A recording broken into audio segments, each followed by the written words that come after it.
Penganiayaan itu bukan berlangsung 1-2 kali, Pak. Setiap hari saya dianiaya, saya dipukul, saya disindir, tidak diberi makan. Dan satu malam saya tetap teraniaya oleh kakak saya sendiri, juga sudah datang turut menganiaya saya. Badan saya sudah babak belur dan saya naik ke atas, ke lantai 2. Saya naik ke atas, ayah saya ikut naik ke atas dan mendorong saya dari lantai 2 ke bawah. Kepala saya yang sebelah kanan ini kena benturan tiang besi pakaian.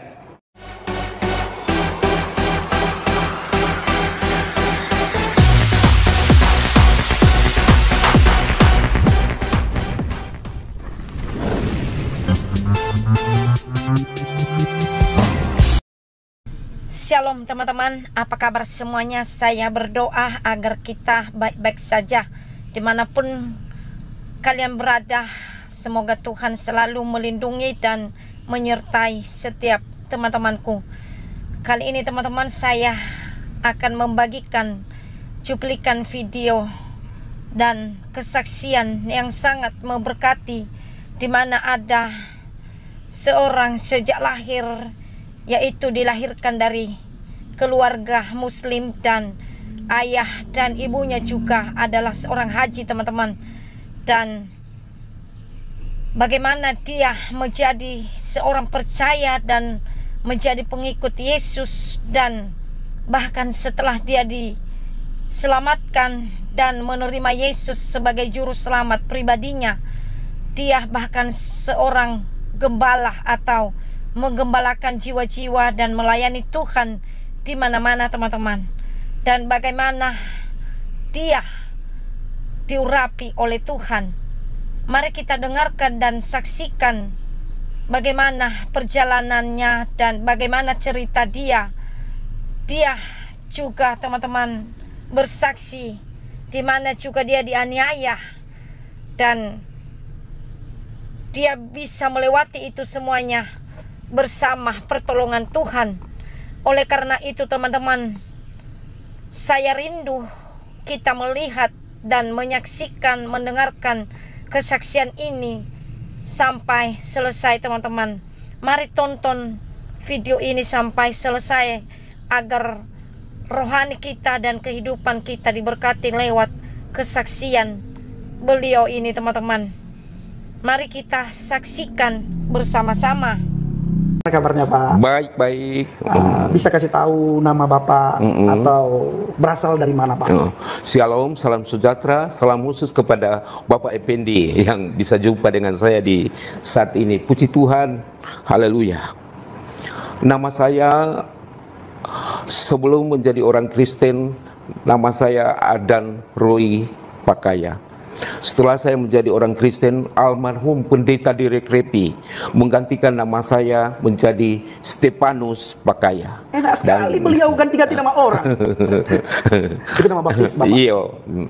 Berasal dari mana Pak? Saya berasal dari Kota Madia, Gorontalo. Berarti mayoritas Islam? Iya. Dan Bapak juga dulu dari Muslim? Iya. Nah pertanyaannya Pak, kita tahu Gorontalo itu juga sangat kuat dan sangat kental dengan Islam. Nah ketika Bapak ambil keputusan menjadi orang Kristen, bahkan saat ini Bapak menjadi seorang gembala, apakah Bapak sudah memikirkan jauh-jauh hari konsekuensi apa yang akan Bapak alami setelah Bapak menjadi orang Kristen? Nah karena di Indonesia ini mayoritas itu adalah agama Islam. Nah bagaimana perjalanan Bapak? Mohon maaf Pak Effendi, memang dulunya saya bukan orang Kristen.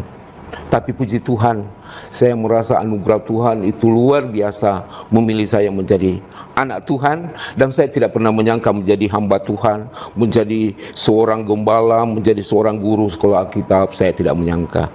Saya dulunya itu ayah saya bertugas sebagai kepala kantor agama di Kota Madia, Bualemo, Tilamuta, dan saya tinggal menjaga rumah di kota. Kami berpisah tempat dengan ayah dan ibu.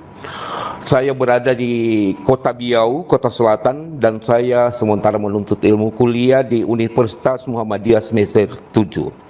Tiba-tiba waktu anak-anak saya sambil kuliah, saya menjaga rumah kos dari ayah saya. Saya tinggal di rumah kos sebab ayah saya punya rumah kos. Dan sewaktu orang-orang Manado yang tinggal di rumah kos itu, mereka sekolah di Tamalate SPK, pulang ke Manado bulan Desember, saya bersihkan rumah kos itu. Dan setelah saya membersihkan rumah kos, saya lihat ada sebuah buku tebal, sudah usang, tidak punya pembungkus. Saya angkat di tempat sampah, Pak. Saya angkat, dalam keadaan terbuka, saya angkat begini, saya lihat dan baca silsilah Yesus Kristus. Saya tutup buku itu, baru saya taruh di kursi, dan kemudian selesai saya bersihkan rumah kos kami, saya bawa ke kamar, karena saya tahu itu Alkitab orang Kristen. Begitu, Pak. Nah, selanjutnya timbul kerinduan waktu tengah malam, tidak bisa tidur. Saya punya kerinduan membaca Alkitab, mencari tahu tentang Isa Al-Masih. Saya teringat tentang itu. Saya mencari tahu dan saya membaca tentang silsilah Yesus Kristus ini. Kemudian saya timbul kerinduan dan suara hati saya ini sebagai perbandingan saya, karena saya kuliah sementara di Universitas Muhammadiyah, sebagai perbandingan kuliah saya. Dan tiba-tiba saya timbul kerinduan untuk membaca terus setiap malam. 1 minggu kemudian saya cari gereja. Saya mencari gereja, saya teringat ada satu gereja di Jalan Hasanuddin 13, Kota Madia, Gorontalo. Saya ke situ. Ternyata di situ ada pendeta almarhum pendeta Derek Repi yang sekarang Tante Gembala GPDI Pusat Tondano. Di Tondano. Pak, boleh tahu pada tahun berapa? Tahun 84-85. Oh, saya baru lahir. Belum baru lahir, Pak. Oh. Saya lahir 84. Selanjutnya, Pak. Kemudian setelah saya masuk gereja, saya masuk paling belakang, paling sudut, mengikuti ibadah, dan saya berkata di hati saya, oh, begini ibadah orang Kristen. Jadi selesai ibadah saya pulang. Minggu berikut lagi, saya masuk di tempat duduk yang sama. Saya merasa aman, saya merasa tenang. Minggu ketiga saya kembali masuk. Tahu-tahu ada tetangga saya, ada om saya sudah kasih berita ke ayah saya, ke papi saya bahwa saya sudah bergereja. Datanglah ayah saya sementara berada dalam gereja dengan 2 polisi. Datang jemput saya di depan gereja. Kemudian mereka katakan kepada Bapak Pendeta ada hal-hal yang kata-kata yang kurang sopan. Kemudian saya dibawa ke rumah. Saya berkata sama papi saya, papi, saya bukan menjadi orang Kristen, tapi saya mencari tahu bagaimana perbandingan orang Kristen dengan agama kita. Kemudian saya ditempeleng saya. Tidak cukup hanya itu, ditendang, dipukul saya.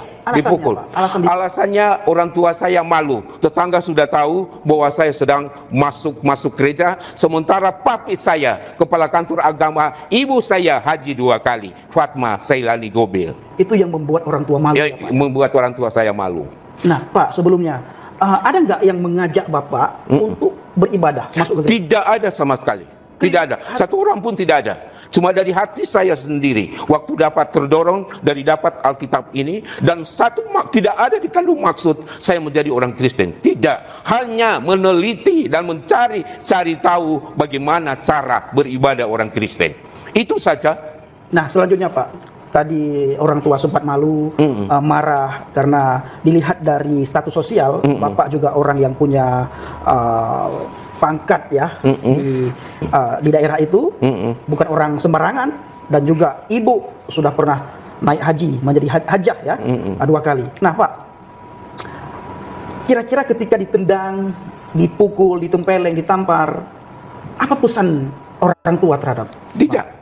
Penganiayaan itu bukan berlangsung 1-2 kali, Pak. Setiap hari saya dianiaya, saya dipukul, saya disindir, tidak diberi makan, dan lain-lain sebagainya di rumah itu. Dan satu malam saya tetap teraniaya oleh kakak saya sendiri, juga sudah datang turut menganiaya saya. Badan saya sudah babak belur dan saya naik ke atas, ke lantai 2. Saya naik ke atas, ayah saya ikut naik ke atas dan mendorong saya dari lantai 2 ke bawah. Kepala saya yang sebelah kanan ini kena benturan tiang besi pakaian di kepala saya, dan kepala saya, mata saya sebelah kanan bengkak dan luar biasa sakitnya waktu itu. Dan oleh karena badan saya sudah babak belur, terlalu menderita di saat itu, saya berdoa kepada Tuhan. Tapi mohon maaf, belum kepada Tuhan Yesus.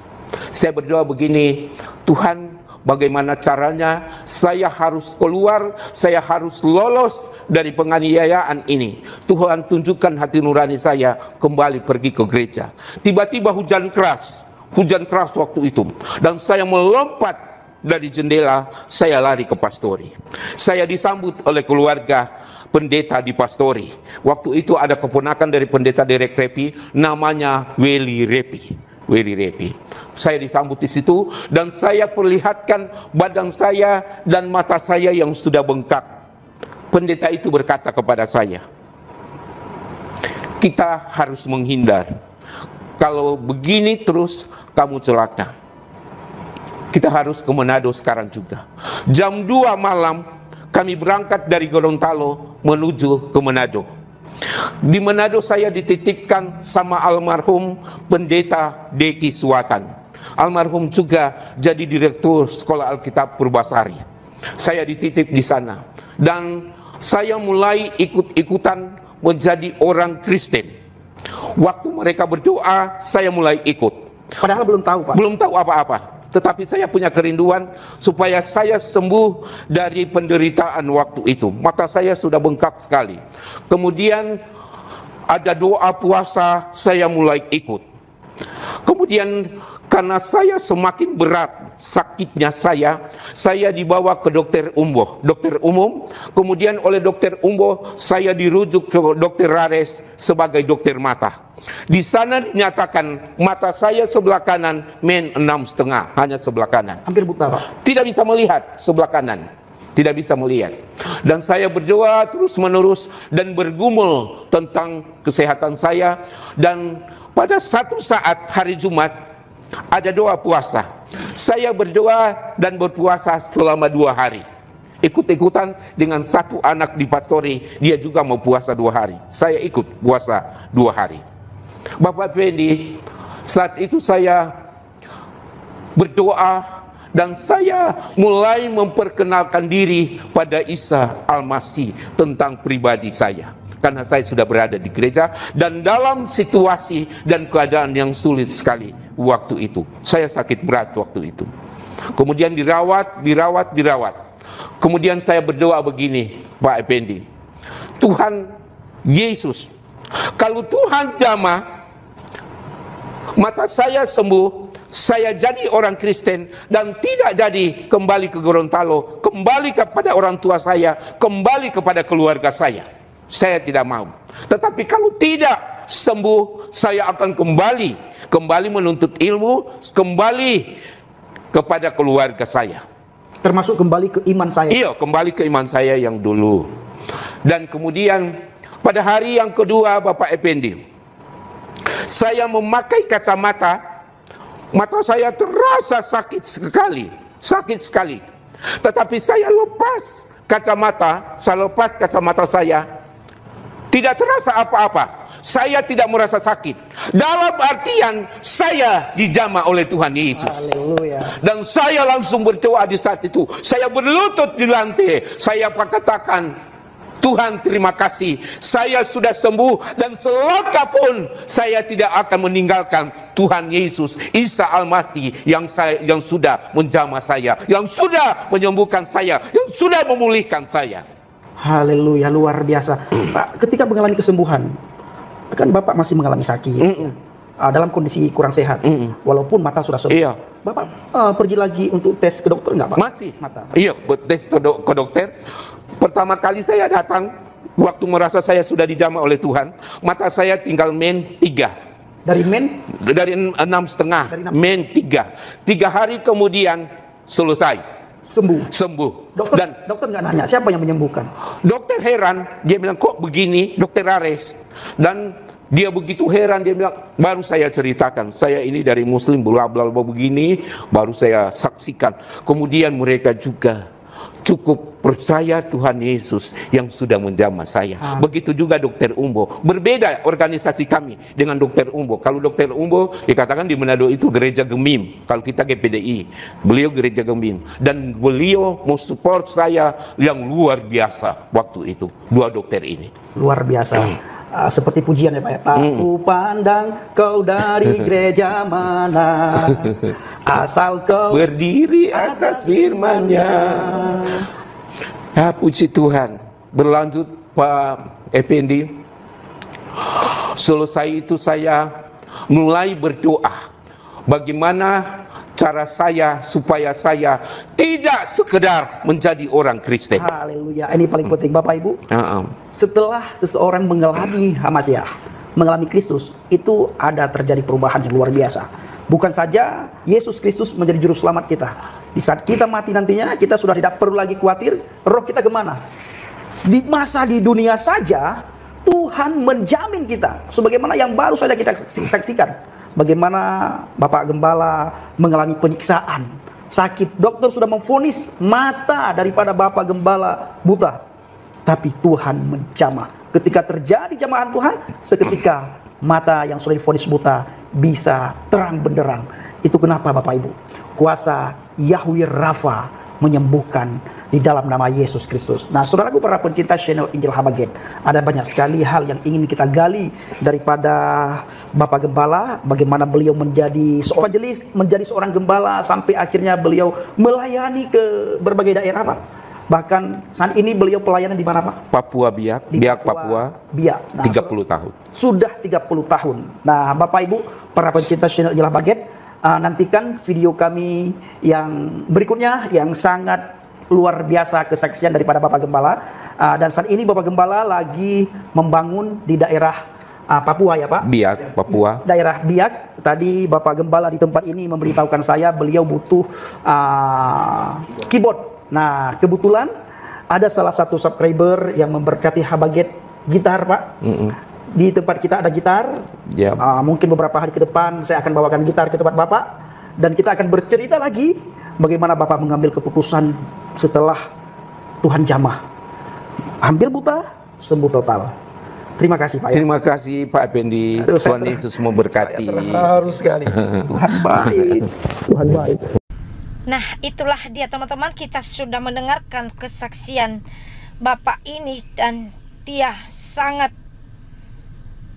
berani teman-teman mengambil keputusan yang sangat tepat dalam hidupnya, sekalipun dia teraniaya dan dianiaya oleh ayahnya sendiri, dan dia juga tidak mengurangi yaitu komitmen dia untuk mengikut Tuhan teman-teman, dan akhirnya dia diselamatkan oleh Tuhan dan dipakai Tuhan dengan luar biasa. Dan memang teman-teman, kadangkala kita harus membayar harga untuk mengikut Tuhan dan untuk menerima kasih karunia Tuhan itu dalam hidup kita teman-teman. Karena itulah salah satunya firman Tuhan berkata, "Pikullah salibmu, ikutlah aku." Dan itulah yang dia derita teman-teman, dengan dia teraniaya oleh keluarganya hanya karena dia mengikut Tuhan, dan itu tidak membuat dia berkecil hati.